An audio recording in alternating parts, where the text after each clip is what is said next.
শ্রীশচন্দ্র সান্যাল মহোদয়কে আমি একবার মাত্র দেখেছি।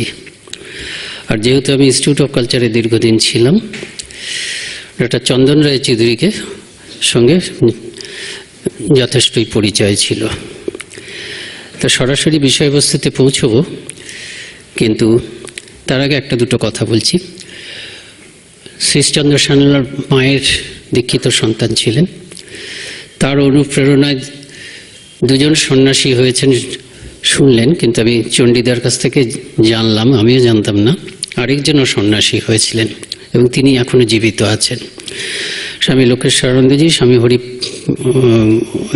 স্বামী প্রেমরূপানন্দজি, হরিপদ মহারাজের কথা আমরা জানি, কিন্তু আরেকজন মহারাজও, তিনি তার শিক্ষার সমস্ত কিছু ব্যবস্থা করেছিলেন এবং তিনি এখনো জীবিত আছেন, আরোগ্য ভবনে আছেন। আর একটি ঘটনা আমার মনে আছে, ঘটনাচক্রে সেই ঘটনাটির সময় ডক্টর চন্দন রায়চৌধুরী উপস্থিত ছিলেন। এটা 1984 সালের কথা। আমি ট্রেনিং সেন্টারে 2 বছর ট্রেনিং পেয়ে এখানে সদ্য ফিরে এসেছি। আর আমার থেকে 2 বছরের জ্যেষ্ঠ সন্ন্যাসী স্বামী পূর্ণাত্মানন্দজি, তিনি এখানেই ছিলেন। এখান থেকে বেলুর মঠে গিয়ে ঠাকুরের তিথি পুজোতে তার সন্ন্যাস হয়েছে, তিনিও আছেন, এখানেই আছেন। তা দুর্গাপুরের বিশিষ্ট সাংসদ, রাজনীতিবিদ, কিন্তু শ্রদ্ধেয় ছিলেন আনন্দগোপাল মুখোপাধ্যায়, সকলে খুবই শ্রদ্ধা করতেন। তিনি লোকেশ্বরানন্দজিকে একটা অনুষ্ঠানে আমন্ত্রণ করেছিলেন। কি অনুষ্ঠান মনে নেই, কিন্তু বড় অনুষ্ঠান, এবং একই সঙ্গে সঙ্গে বক্তা হিসাবে 4 জন দিকপালকে আমন্ত্রণ করেছিলেন। শঙ্করী প্রসাদ বসু, নিমাই সাধন বসু, তারপরে সুভাষ বন্দ্যোপাধ্যায় এবং ডক্টর চন্দন রায়চৌধুরী। আমরা ছিলাম দুর্গাপুরের সার্কিট হাউসে। আর আমার সঙ্গে ছিলেন, মানে লোকেশ্বরানন্দজির সঙ্গে ছিলাম আমরা, পূর্ণাত্মানন্দজি, আমি এবং একজন তখন অল্প বয়স্ক সন্ন্যাসী, এখন নরেন্দ্রপুরে আছেন, স্বামী সন্দর্শনানন্দ। সেই মহারাজের সেবার কাজগুলো বেশি করত, আমরাও ছিলাম। তা আমাদের মনে আছে যে পরের দিন, যেদিনকে বক্তৃতা হয়ে গেছে, পরের দিন আমরা গেলাম মাস্টারমশাই দুর্গাপুরে যেখানে থাকতেন সেখানে। আমি জানি না চণ্ডীদা তখন সেখানে ছিলেন কিনা। সবাই গেলাম, চন্দনবাবু, নিমাই সাধন বসু, আমরা সবাই গেলাম, শঙ্করীবাবু। সেখানে মাস্টারমশাই একটা স্মৃতি কথা বলতে বলতে তিনি আবেগ আপ্লুত হয়ে গেলেন, চোখ দিয়ে জল এসে গেল। মায়ের কথা বলছিলেন যে জয়রামবাটিতে গেছেন, তা মা এক জায়গায় দাঁড়িয়ে আছেন, ওই বাড়ির কাছেই দাঁড়িয়ে আছেন। তা মা বারবার ধরে বলছেন, একাধিকবার বললেন যে দেখো এখানে কত ধুলো, এখানে কত ধুলো। তো এই কথাটি বলে মাস্টারমশাই একদম কেঁদে ফেললেন, যে মা বারবার ধরে একাধিকভাবে এই কথাটি বললেন, আমি বুঝতে পারলাম না, এতই আমি হতভাগ্য। মা বলতে চাচ্ছিলেন এই ধুলো আমি নিয়ে সংগ্রহ করে রাখি বলে তিনি একদম কেঁদে ফেললেন। আমরাও সব অভিভূত হয়ে পড়লাম। তা এইটি একটি 2টি স্মারক বক্তৃতা একসঙ্গে হচ্ছে, তা আমার আজকে এটা মনে হলো। এগুলো আমি নিবোধত পত্রিকাতে এইটি লিখেছি, এইটি নয়, এর পরের ঘটনাটি, সেটাও বেশ মজার। মজা মানে আমাদের 2টো গাড়ি গেছিল। একটা গাড়িতে মহারাজের সঙ্গে আমরা আছি সাধুরা, আর আরেকটা গাড়িতে ডক্টর নিমাই সাধন বসু, শঙ্করী প্রসাদ বসু, ডক্টর চন্দন রায়চৌধুরী এবং সুভাষ বন্দ্যোপাধ্যায় ছিলেন। তো একটা জায়গায় মহারাজ, মানে লোকের সঙ্গে গাড়িটা, যে গাড়িতে আমরা ছিলাম, সেই গাড়িটা আটকে গেল। আর এরা সবাই, মহারাজ খুব স্নেহ করতেন এদের সবাইকেই, শুধু এদেরকে না, এদের পরিবারের সকলকেই খুবই স্নেহ করতেন। তো এরা সব মহারাজের কাছে বাচ্চা ছেলে হয়ে গেছে। চন্দ্রবাবু এদের মধ্যে সব থেকে ছোট, কিন্তু যাই হোক সকলেরই তো একটা সামাজিক প্রতিষ্ঠা আছে, সবাই দেখভাল। তা ওরা বাচ্চা ছেলের মতন হয়ে গেছেন। ওরা একদম হৈ হৈ করে গাড়ি থেকে নেমে পড়লেন, নেমে পড়ে লোকের সঙ্গে গাড়িটা ঠেলতে শুরু করলেন। তা তখনকার দিনে তো এইসব সেলফোন ছিল না, সেলফোন থাকলে এটা একটা তুলে রাখার মতন একটা অত্যন্ত গুরুত্বপূর্ণ একটা চিত্র হতো। তো এগুলো, এই ঘটনাটা অন্তত নিবোধত পত্রিকা আমাকে একবার বলেছিল 2-1 বছর আগে, বিশিষ্ট সন্ন্যাসী এবং বিশিষ্ট পুরুষ কয়েকজনের স্মৃতিচারণা করতে, ওদের শারদীয়ার সংখ্যা, সেখানে আমি করেছিলাম এবং তাতে এই ঘটনাটার কথা লিখেছিলাম। তো যাই হোক, সরাসরি বক্তব্যতে এখন পৌঁছব। বক্তব্যটা যে বিষয়বস্তুটা যে নতুন কিছু তা নয়, শিরোনামটা একটু আলাদা, যে শ্রীরামকৃষ্ণ ও স্বামীজি পরস্পরের অনুধ্যানে। এই অনুধ্যান শব্দটা দেওয়ার কারণ হচ্ছে যে কথাগুলো আমরা আলোচনা করব আজকে, সেগুলো ভক্তি বিশ্বাসের দিক থেকে আলোচনা করব। ভক্তি বিশ্বাস নিয়েই আজকের এই কথাগুলোকে বুঝতে হবে। বিশেষত শ্রীরামকৃষ্ণ স্বামীজি সম্বন্ধে যে কথাগুলো বলেছেন, আপনারা যারা পড়েছেন স্বামী শিষ্য সংবাদ, একটি অত্যন্ত গুরুত্বপূর্ণ বই। যদি শ্রীরামকৃষ্ণ কথামৃতের অনুরূপ কোনো বই স্বামী বিবেকানন্দ সম্বন্ধে থেকে থাকে, সেটি হচ্ছে এই স্বামী শিষ্য সংবাদ। শিষ্য মানে হচ্ছে শরৎচন্দ্র চক্রবর্তী, এবং তিনি মাস্টারমশাইয়ের প্রেরণাতেই বা পরামর্শেই এই বইটি লিখতে শুরু করেন। মাস্টারমশাই বলেছিলেন, স্বামীজির কাছ থেকে যা শুনছি সেগুলো লিখে রাখ না কেন। তো সেখানে একটা দৃশ্য আছে, 1899 সাল, সেই সময়ে নাগমশাই এসেছেন বেলুড় মঠে। নাগমশাই আমরা মনে করে থাকি যে গৃহীদের মধ্যে তিনি সর্বোচ্চ স্থানে আছেন, ঠাকুরের পার্শ্বদের মধ্যে। একদম দেহ বুদ্ধি নেই, ভক্তিতে মানুষকে কোথায় নিয়ে যায় স্বামীজি বলছেন, একে দেখলে বোঝা যায়। তা তিনি স্বামীজিকে দেখে দেখবেন প্রত্যেকটা কথা দুবার করে বলছেন, আমি সাক্ষাৎ শিব দর্শন করছি, শিব দর্শন করছি, এরকমভাবে কথা হচ্ছে। যে ঠাকুরের লীলা দেখছি, স্বামীজি খুব বিনীতভাবে বলছেন, আমার এই ইচ্ছা হচ্ছে, পারবো তো? এই বলে, কে কার সাধ্য আছে আপনার ইচ্ছার গতি রোধ করে? আপনি যা বলবেন, যা ইচ্ছা করবেন তাই হবে।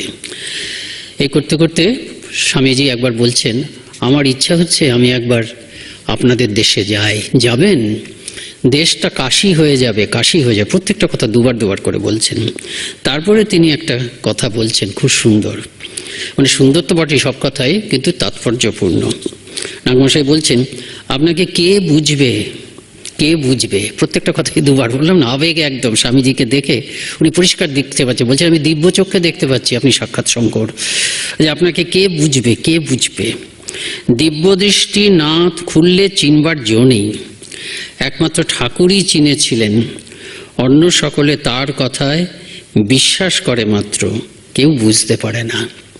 এই জন্য বললাম যে বুঝতে তো পারবো না, কিন্তু ঠাকুর তার সম্বন্ধে যে কথাটি বলেছেন সেটি ভক্তি সহকারে, যে কথাগুলি বলেছেন সেগুলি ভক্তি সহকারে, বিশ্বাস সহকারে বুঝতে হবে। এই বিষয়টির শিরোনাম এরকম দেওয়া যেত অবশ্যই, যে শ্রীরামকৃষ্ণ স্বামীজি পরস্পরের দৃষ্টিতে। কিন্তু অনুধ্যানে দেওয়া হয়েছে এইটা ভেবে যে শারদানন্দজি মহারাজজি এই লীলা প্রসঙ্গে তিনি কয়েকটি অধ্যায় জুড়ে শ্রীরামকৃষ্ণের সঙ্গে নরেন্দ্রনাথের সম্পর্ক, এই কথাটি বলেছেন। রাজা মহারাজজির সঙ্গে একটা চ্যাপ্টারে বলেছেন, কিন্তু নরেন্দ্রনাথের এবং শ্রীরামকৃষ্ণ এটার জন্য কয়েকটি অধ্যায় তিনি ব্যয় করেছেন। সেখানে এক জায়গায় বলছেন তিনি যে ধর্মজগতে আমরা দেখে থাকি যে শিষ্য গুরুকে শ্রদ্ধা করে, সম্মান করে, সমীহ করে, কিন্তু যে গুরুও যে শিষ্যকে এতটা সম্মান করে, এমনকি জগতের যারা ধর্মগুরু হয়েছেন তারা পর্যন্ত তাদের শিষ্যদের অন্তর্নিহিত শক্তি সম্বন্ধে সচেতন হওয়া সত্ত্বেও এতটা সম্মান করেননি যতটা শ্রীরামকৃষ্ণ স্বামী বিবেকানন্দকে করেছেন।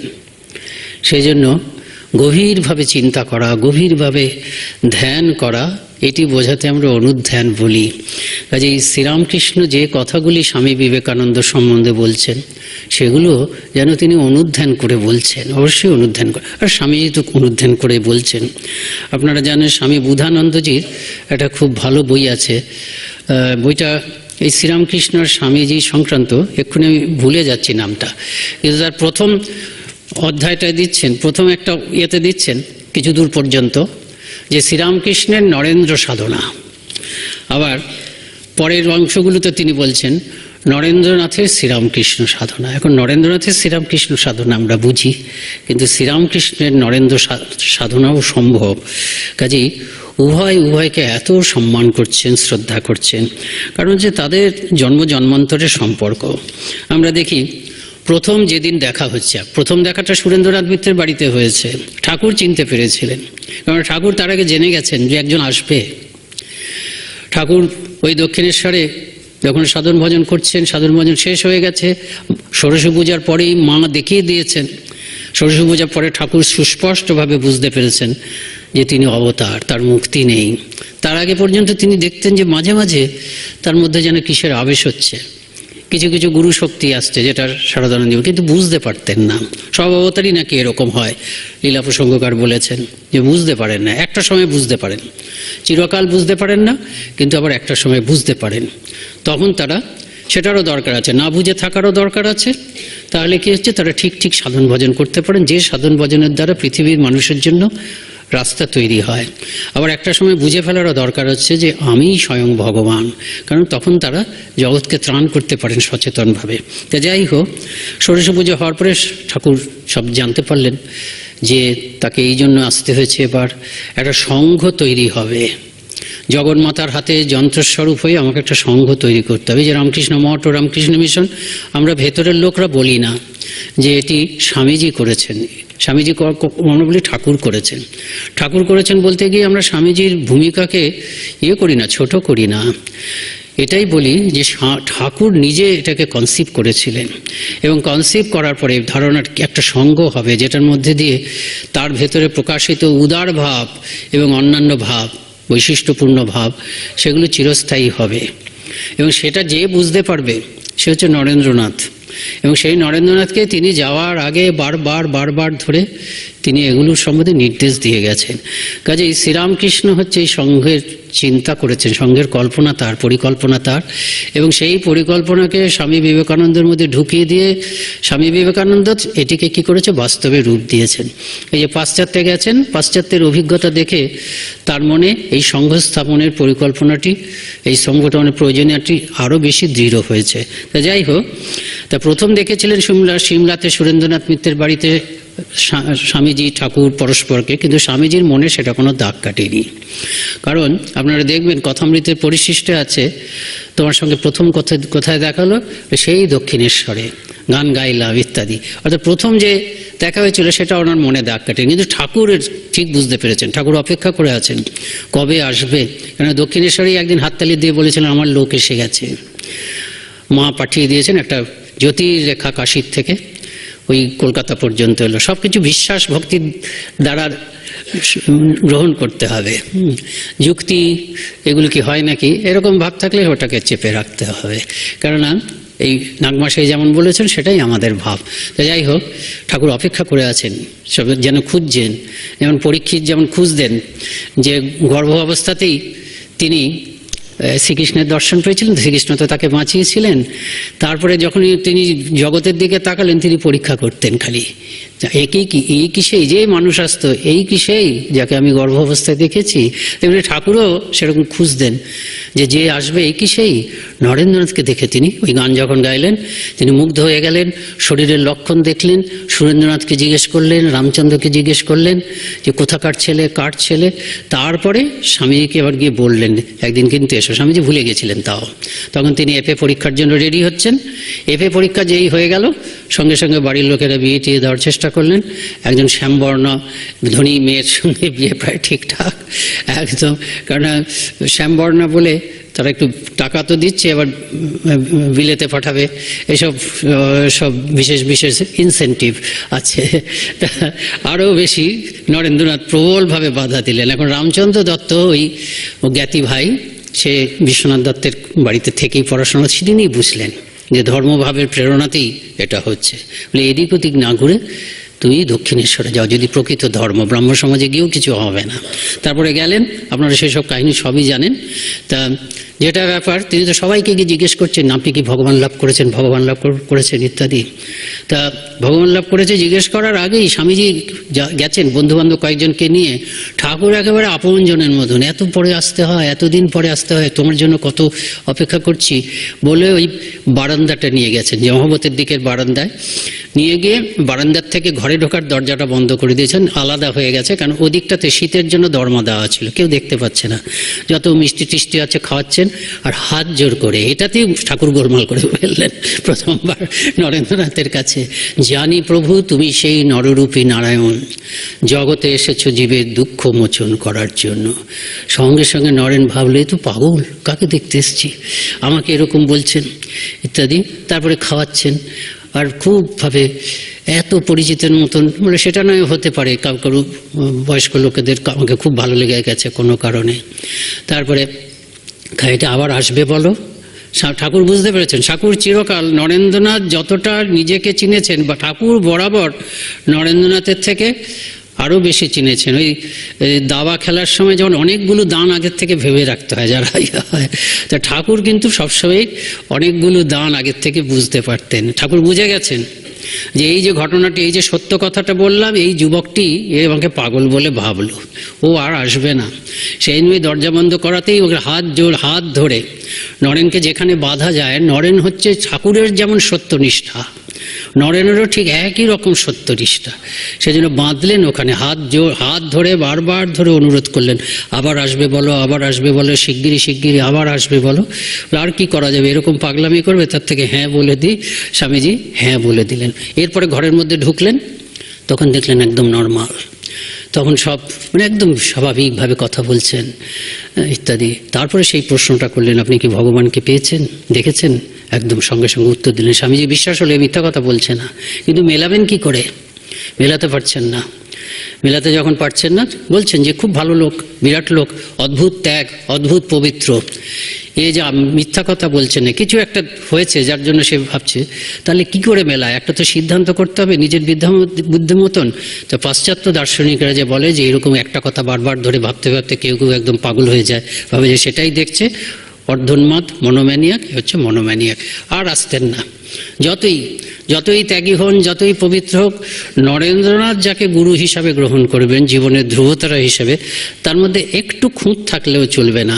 কাজে গোলমাল হয়ে গেছে, ওই যে নররূপী নারায়ণ বলেছেন, কাজে তিনি আর আসতেন না। কিন্তু ঠাকুর সেটা বুঝেছিলেন, বুঝে আগেই সত্যবদ্ধ করে দিয়েছেন, ওটার জন্য এলেন তিনি। তাই যে নররূপী নারায়ণ, এই কথাটা বলি, যোগানন্দজিকে ওই যেদিনকে রামকৃষ্ণ মিশন প্রতিষ্ঠা হলো সেদিনই কিছু ঘটনা আছে, সেটা আপনারা জানেন। যোগানন্দের সঙ্গে একটু বললেন, যেগুলো তো তুমি ঠাকুরের ভাবে করছো না, বিদেশি ভাবে। তখন স্বামীজি বললেন, না, ঠাকুর আমাকে এই বলেছেন। তারপরে যোগানন্দে বুঝলেন যে আমরা তো চিরকাল তোমারই মতানুবর্তী, যে অনন্ত ভাবময় ঠাকুরকে আমি গণ্ডির মধ্যে বাঁধতে চাই না। স্বামীজি বললেন, ব্রহ্মজ্ঞানের ইয়ত্তা হয়, তো প্রভুর অগম্য ভাবের ইয়ত্তা হয় না। আমাকে আমার প্রভু কিন্তু শুধুমাত্র ধ্যান জপের মাধ্যমেই সাধনা করতে হবে তা না, এসব সেবাযোগ্য এসব করতে বলেছেন। সঙ্গে সঙ্গে যোগানন্দজি বললেন, আমরা তো চিরকালই তোমার আজ্ঞানুবর্তী, কাজে তুমি যা বলবে সেরকমই করব। এরপরে যখন স্বামীজি চলে গেলেন, তখন শরৎচন্দ্র চক্রবর্তী, এটা স্বামী শিষ্য সংবাদে আছে, যোগানন্দকে জিজ্ঞেস করলেন যে ঠাকুর স্বামীজির সম্বন্ধে কি বলেছেন একটু বলবেন? ঠাকুর বলতেন, যোগানন্দজি বলছেন, এমন আধার এই যুগে জগতে আর কখনো আসেনি। বলতেন, নরেন তার শ্বশুর ঘর মানে হচ্ছে মেয়েদের দিক থেকে যে অত্যন্ত সম্মানের, অত্যন্ত মর্যাদার, অত্যন্ত যত্ন করার, একটুও সেখানে অবহেলা করা যায় না। যে নরেন তার কাছে এতটা ইম্পর্টেন্ট, ভিভিআইপি, সত্যি তাই। ওই যে স্বামীজি ঢুকলেন, গান গাইলেন, পরবর্তীকালে বলতেন যেন আমাদের এখানে যদি কোনো ভিভিআইপি আসে, আমরা যেমন বলি প্রেসিডেন্ট মহারাজ আমাদের কাছে মানে সঙ্গের সব থেকে বড় ভিভিআইপি, তিনি যদি আমাদের কোনো আশ্রমে আসেন, আমরা মনে করে রেখে থাকি। আমি এখানে ব্রহ্মচারী হিসাবে এসেছিলাম, আসার পর থেকেই শুনতাম যে ওই যে ইন্টারন্যাশনাল গেস্ট হাউসের একতলার ঘরটা আছে, ওখানে নাকি জ্যোতিষ্বরানন্দজি তিনি চিকিৎসার জন্য কিছুদিন ছিলেন। তো ঠাকুরের কাছেও যেন সেরকম অত্যন্ত জীবনের অত্যন্ত ভিভিআইপি, যেন নয়, সত্যিকারেই নরেন্দ্রনাথ যেই আসতো তাকে বলতেন, নরেন যেদিন প্রথমে এসেছিল এই দরজাটা দিয়ে ঢুকেছিল, পশ্চিমের ওই যে দরজাটা দিয়ে ঘুরেছিল, ওই যে গঙ্গার জ্বালাটা আছে ওইখানে নরেন বসেছিল, ওইখানে বসে গান গেয়েছিল। কাজে শ্বশুর ঘর একদম। ঠাকুর বলতেন যে নরেন হচ্ছে আমার শ্বশুর ঘর, যেখানে দেবদেবী সকল ও ব্রহ্ম হতে নিজের নিজের অস্তিত্ব পৃথক রাখতে পারেননি, লীন হয়ে গেছেন। 7 জন ঋষিকে আপন আপন অস্তিত্ব পৃথক রেখে ধ্যানে নিমগ্ন দেখেছি। সেইখানে তাদেরই অন্যতম হচ্ছে নরেন, হচ্ছে তাদেরই একজনের অংশাবতার। এটা যোগানন্দজি বলছেন, আমরা জানি সেটা, যে ঠাকুর নিজেই বলেছেন একটা সময় যে একদিন অখণ্ডের ঘরে চলে গেলাম, সেখানে দেবদেবীরাও যেতে পারেন। অখণ্ড মানে একেবারে ব্রহ্ম সমুদ্র, সেখানে কোনো নাম নেই, রূপ নেই, সেখানে কেউ নিজেদের আলাদা অস্তিত্ব বজায় রাখতে পারে না। কিন্তু প্রবল ক্ষমতাতে 7 জন ঋষি তারা দিব্য দেহ ধারণ করে সেখানে সমাধিস্থ হয়ে বসে আছেন। তাদের অন্যতম একজনের কাছে দাঁড়িয়ে দাঁড়িয়ে দেখছি আমি এই 7 জন ঋষির দিব্য মহিমার কথা ভাবছি। সেই সময় কি হলো, ওই যে জ্যোতিপুঞ্জ, সেই জ্যোতিপুঞ্জই আবার আরেকটি আকার ধারণ করলো। এই 7 জন দিব্য দেবতা বা দিব্য ঋষি তারা যেমন নামরূপ ধারণ করেছেন, তেমনি আরেকটি নামরূপ দেখা দিল, আরেকটি দিব্য দেহ দেখা গেল, ছোট্ট একটি শিশু। বোঝা যাচ্ছে তারও সাংঘাতিক ক্ষমতা। তা সে গিয়ে এই 7 জন ঋষির অন্যতমের গলা জড়িয়ে ধরল। এখন এই অন্যতম বলাতে আমি চিরকাল, এটা একটু নিজের কথা বলা হবে, আমি চিরকাল ধরেই নিয়েছি স্বামীজিকে তো কোনো সময় সে দ্বিতীয় স্থানে ভাবা যায় না। কাজে অন্যতম মানেই 7 জন ঋষির মধ্যে যিনি শ্রেষ্ঠ, নিশ্চয়ই তিনিই স্বামীজি হয়েছেন।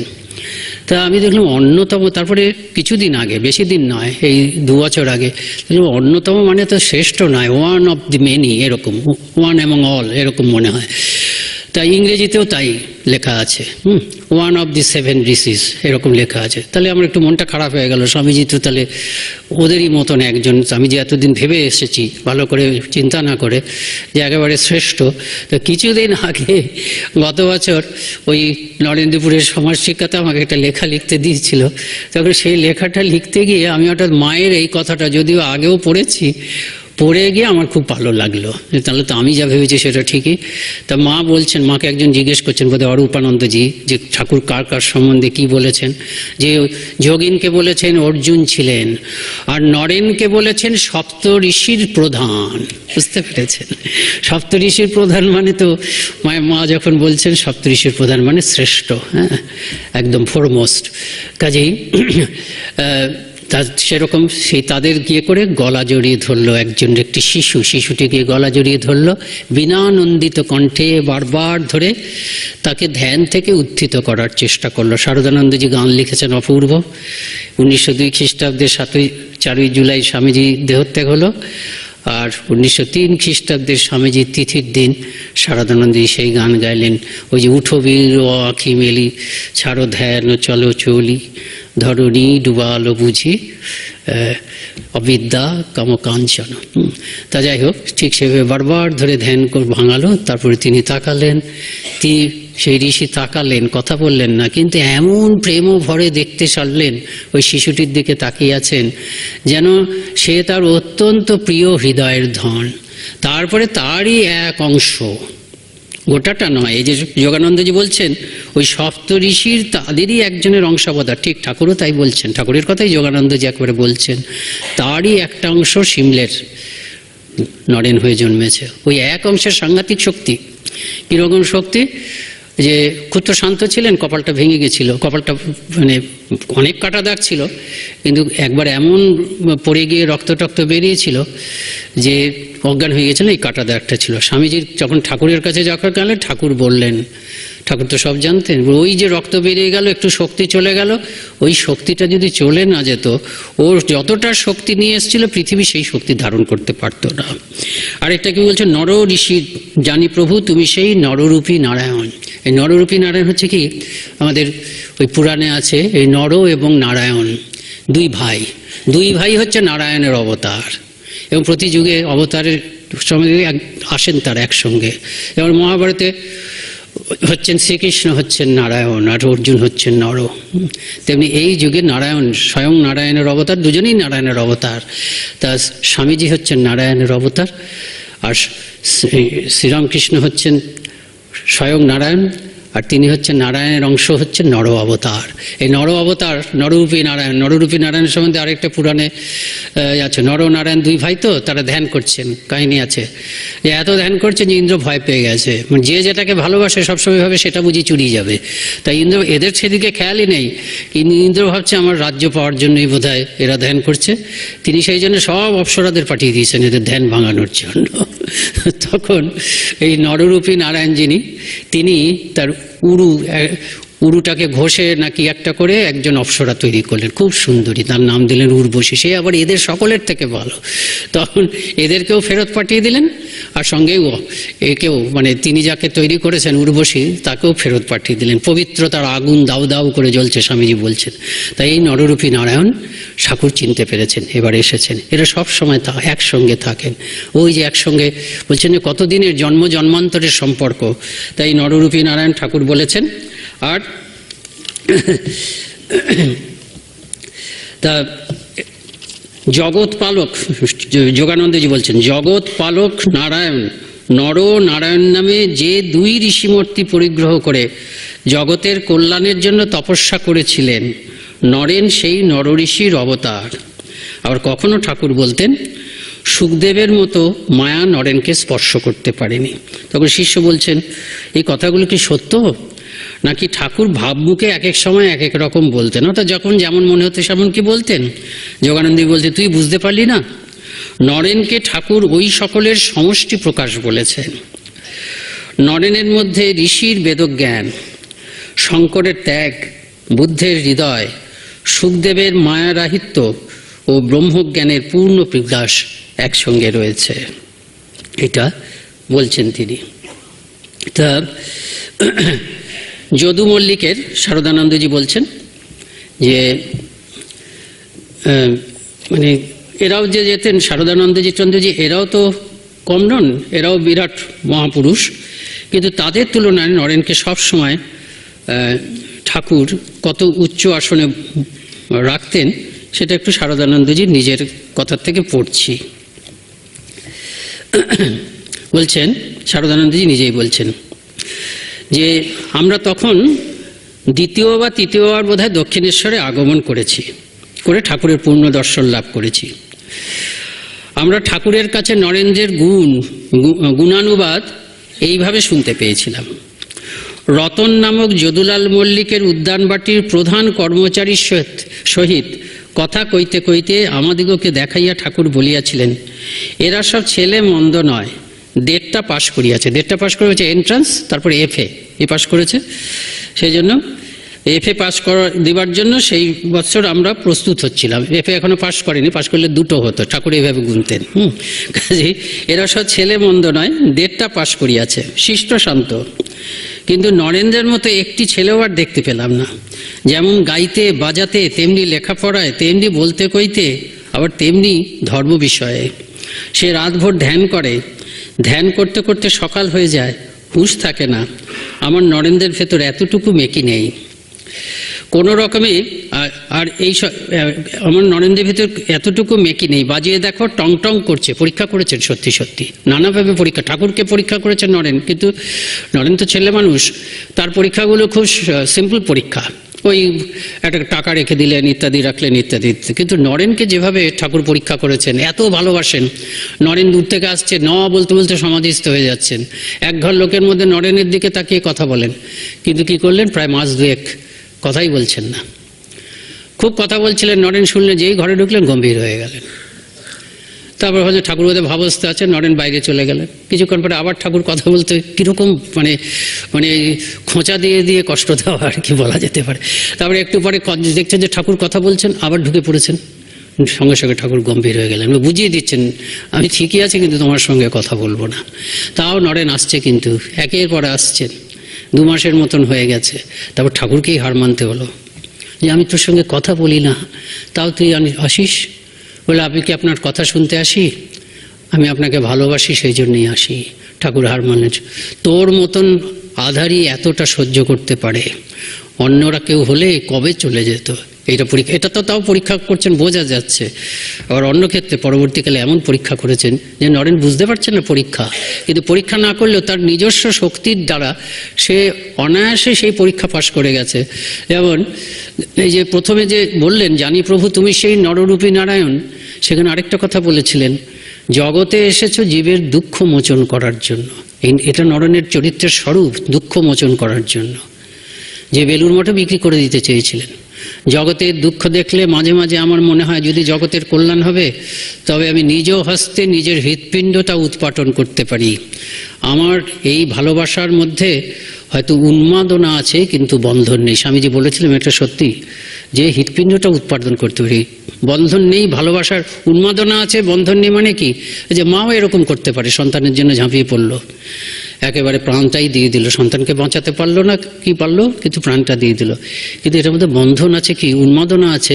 মা কিন্তু এরকমভাবে প্রাণ সবার জন্য দিতে পারবে না। কিন্তু স্বামীজি বলছেন এই রকম সর্বস্ব পণ করা, সর্বস্ব দিতে প্রস্তুত থাকা উন্মাদনা স্বামীজির মধ্যে সকলের জন্য আছে।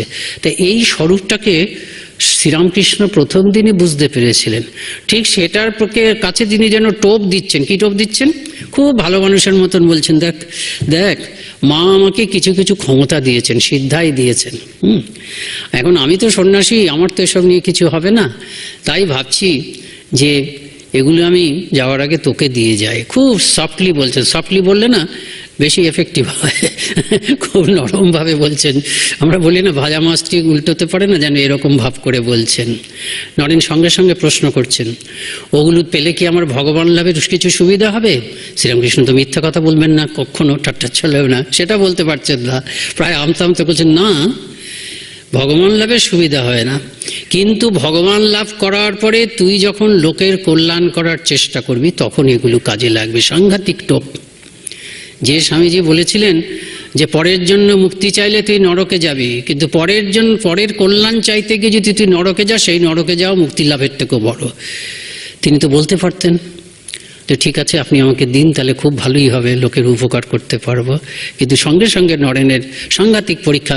এরা গম্ভীরানন্দজি বলছেন যে আমরা যাজ্ঞবল্ক্য জানি সেখানে যে মৈত্রী এবং কাত্যায়নী উভয় কি বলেছিলেন, রাজ্য নেবে নাকি ইত্যাদি, কিন্তু এখানে এসেছে জগৎ কল্যাণের প্রলোভন হিসাবে, যেই জগৎ কল্যাণের জন্য স্বামীজি জীবন দিয়েছেন। স্বামীজি কি বললেন, এই টোপটা স্বামীজি খেলেন না, অনায়াসে পরীক্ষায় পাশ করে গেলেন। তবে কাজ নেই মশাই, এখন কি হবে ভগবান লাভ করার আগে ওগুলো পেলে যদি ভগবানকে ভুলে যাই, তার থেকে বরঞ্চ ভালো ওগুলো তো আপনার কাছেই থাক না কেন, তারপরে ভগবান লাভ করার পরে ভেবে চিন্তে নিয়ে নেওয়া যাবে। তা এত পরীক্ষা করেছেন তো, কঠিন কঠিন পরীক্ষা। স্বামীজি ঠাকুরকে যা পরীক্ষা করেছেন সেগুলো কঠিন নয় অতটা, এর তুলনায় সূক্ষ্ম পরীক্ষা। সেই জন্য বলছেন আমার নরেনকে বাজিয়ে দেখো, এতটুকু মেকি নেই, টং টং করছে। আর সব ছেলেদের দেখি যেন চোখ কান টিপে কোনো রকমে 2-3টে পাশ করেছে, ব্যাস এই পর্যন্ত। ওই করতেই যেন তাদের সমস্ত শক্তি বেরিয়ে গেছে। নরেন্দ্র কিন্তু তা নয়, হেসে খেলে সব কাজ করে, পাশ করাটা যেন তার কাছে কিছুই নয়। একদম ঠাকুর ঠিক বুঝেছেন। খুব যে সাংঘাতিক নম্বর পেয়েছেন তা নয়, কেন ওগুলো তার কাছে গুরুত্বপূর্ণ ছিল না। আপনারা এসব কাহিনী জানেন, জীবনীতে আছে। যেদিনকে পরীক্ষা সেদিন সকালবেলা গান গেয়ে গিয়ে সবাইকে জ্বালাচ্ছেন। সে বলছে কি এক্সামের পড়াগুলো দেখো, আর 1 ঘন্টা 2 ঘন্টা হতে পরীক্ষা। অন্য বন্ধুরা বলছেন, বলে আরে সারা বছর পড়েছি, আবার পড়ার কি দরকার আছে, এখন মাথাটাকে একটু ফাঁকা না রাখলে না ওই সব কিছু গোল পেকে যাবে। কাজেই হাসতে খেলতে খেলতে তিনি পাশ করে যেতেন পরীক্ষা। একদম ঠাকুর ঠিক বলেছেন। সে ব্রাহ্ম সমাজেও যায়, সেখানে ভজন গায়, কিন্তু অন্য সকল ব্রাহ্মণের ন্যায় নয়। সে যে যথার্থ ব্রহ্মজ্ঞানী, ধ্যান করতে বসে তার জ্যোতি দর্শন হয়। সাধে নরেন্দ্রকে এত ভালোবাসি, এই প্রথম শুনছেন শারদানন্দজি মহারাজরা। তা শুনে বলছেন যে এই লোক এ কোথায় থাকে, এ কে, এ কোথায় থাকে? বলে ওই সিমলাতে থাকে, তোমরা গিয়ে খোঁজ নাও। তাই সিমলাতে তিনি গিয়ে খোঁজ নিয়েছিলেন শারদানন্দজি। কিন্তু সেখানে শারদানন্দজি বলছেন যে সাধারণ লোকে কিন্তু নরেন্দ্রকে ভুল বুঝত। তা তিনি বলছেন সেখানে, অন্তর্দৃষ্টি শূন্য জনসাধারণ শ্রীযুক্ত নরেন্দ্রের অদ্ভুত আত্মবিশ্বাসকে দম্ভ বলিয়া, অসীম তেজস্বিতাকে ঔদ্ধত্য বলিয়া এবং কঠোর সত্যপ্রিয়তাকে মিথ্যা ভান অথবা অপরিণত বুদ্ধির নিদর্শন বলিয়া ধারণা করত। লোক প্রশংসা লাভে তার একান্ত উদাসীনতা, স্পষ্টবাদিতা, সর্ববিষয়ে নিঃসংক স্বাধীন ব্যবহার এবং সর্বোপরি কোনো কার্য কারো ভয়ে গোপন না করা হতেই তারা যে ঐরূপ মীমাংসায় উপনীত হয়েছিল একথা নিঃসন্দেহ। তা শারদানন্দজি এইটা শুনে নরেনের সঙ্গে কথা বলতে মানে নরেনের খোঁজ নিতে গেছিলেন। তার আগে শারদানন্দের নিজেরই একটা ঘটনা ঘটেছিল, এটাও খুব ইন্টারেস্টিং। আপনারা তো জানেন যে শারদানন্দজি শুনেছেন তার সঙ্গে পড়তো একটি ছেলে, সে খুব সাহিত্য চর্চা করতো, বিদেশে যাওয়ার ইচ্ছা ছিল, বিদেশে যায়নি, তারপর দু একটা বই টই লিখেছে করেছে। সে ইদানিং ওই সিমলা পাড়াতেই এসে একটা ঘর ভাড়া নিয়ে আছে, বিবাহ করেছে, কিন্তু উচ্ছৃঙ্খল হয়ে গেছে। এখন বন্ধু উচ্ছৃঙ্খল হয়ে গেছে, ব্যাপারটা একটু দেখি, আমাদের বন্ধু তাকে একটু সাহায্য করা উচিত, এই বলে শারদানন্দজি একদিন গেছেন তার বাড়িতে। তখন বন্ধু তখন ভেতরের ঘরে ছিলেন, ভেতর থেকে বলে তুমি একটু বসো, আমি আসছি। তা বসে আছেন বন্ধুর জন্য, এমন সময় দেখলে একটি ছেলে ঢুকলো। সেই ছেলেটি এইখানে যে জলযন্ত্রে একটু বসে, তার কারোর দিকে নেই, নজর নেই, বেশ ঢুকে বেশ বোঝা গেল এমনভাবে ঢুকলো যেন ওখানে সে মানে প্রায় আসা যাওয়া করে, এই বইটা উল্টাচ্ছে ওই বইটা উল্টাচ্ছে, গুনগুন করে গান গাইছে, কালার বাঁশুনি ইত্যাদি ইত্যাদি শোনা যাচ্ছে, কৃষ্ণ বিষয়ক গান। কিন্তু এই কালার বাঁশুরি টাসুরি হচ্ছে তো ওই মধুর ভাবকে অনেকে অন্যরকমভাবেও ব্যবহার করে। আর চুল আঁচড়েছে ভালো করে, চুল আঁচড়ানো মানে ভীষণ বিলাসিতা, খুব সুন্দর পরিপাটি করে চুল আঁচড়েছে। আবার বৈঠকখানা ঘরে হুঁকা থাকে, সে এসে হুঁকোটাও খেতে শুরু করেছে। এসব দেখে এবং শারদানন্দজি যে বসে আছেন কোনো নজর নেই, সে বই নড়াচ্ছে, গান করছে, হুঁকো খাচ্ছে ইত্যাদি করছে। তারপর শারদানন্দজি মাঝে মাঝে ভাবছেন যে ও এইরকম ছেলের সঙ্গে মিশেই আমার বন্ধুটা খারাপ হয়েছে। তা যাই হোক, দেখা যাক, বসে তো আছে। এর মধ্যে সব থেকে দুর্দশা মানে অপমানজনক বলা যায়, বন্ধু তার এতদিনের পরিচিত ছোটবেলার থেকে, সে ঢুকলো, যখন এলো শারদানন্দজি ও তুমি এসছো, হঠাৎ তাকিয়ে দেখে এ বসে আছে এই ছেলেটি, আরে তুমি বলে শারদানন্দজি বসে আছেন সেদিকে কেন, সে অত্যন্ত উল্লিসিত হয়ে তার সঙ্গে বসে আলোচনা করতে শুরু করলো। এখন বন্ধু তো সাহিত্য নিয়ে চর্চা করে, এই যে যুবকটি এও সাহিত্য নিয়ে আলোচনা করছে। এখন চট করে কি করে উঠে যাবেন, তারা তো দুজনে নিজেদের মধ্যে মত্ত হয়ে আছে, উঠতে পারছেন না বলে কানে কথা আসছে, ওই ছেলেটিই কথা বলে যাচ্ছে, সুন্দর কথা বলছে কিন্তু সাহিত্য নিয়ে। দেখো দু ধরনের সাহিত্যিক দেখা যায়।